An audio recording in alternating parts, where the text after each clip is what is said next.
গত 3 বছর ধরে 2 বছর তো হয়ে গেল, এই বছর 3 বছর আমাদের মাননীয় যশস্বী প্রধানমন্ত্রী নরেন্দ্র মোদীজি আহ্বান করেছিলেন যে আমাদের যে জাতীয় পতাকা সেটা আমাদের গর্বের বিষয় এবং যাদের কারণে আজকে দেশ স্বাধীন হয়েছে তাদের প্রতি সম্মান জানানোর জন্যই আজকের হর ঘর তিরঙ্গা প্রোগ্রাম চলছে এবং সারা দেশের সাথে আজকে ত্রিপুরাও এই কাজে ব্রতী হয়েছেন।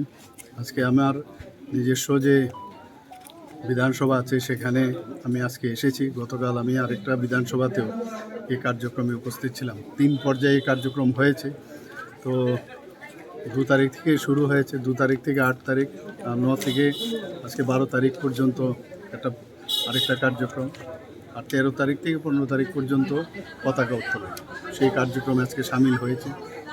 ডোর টু ডোর যাচ্ছি, সবাই আপ্লুত আমাদের এই কার্যক্রম দেখে এবং এর মধ্যে দেশাত্মবোধের যে ভাবনা সেটা কিন্তু চলে আসছে এবং এটার মূল উদ্দেশ্য হচ্ছে দেশের সার্বভৌমত্ব রক্ষা করার জন্য যারা আগে বলিদান হয়েছেন এবং এখনও যারা বলিদান হচ্ছেন বা যারা বলিদান হয়েছেন তাদের প্রতি সম্মান জানানোই মেন উদ্দেশ্য এবং আমাদের দেশকে শক্তিশালী করার লক্ষ্যে আমাদের যে গর্ব, যে জাতীয় পতাকা, তার প্রতি সম্মান প্রদর্শন।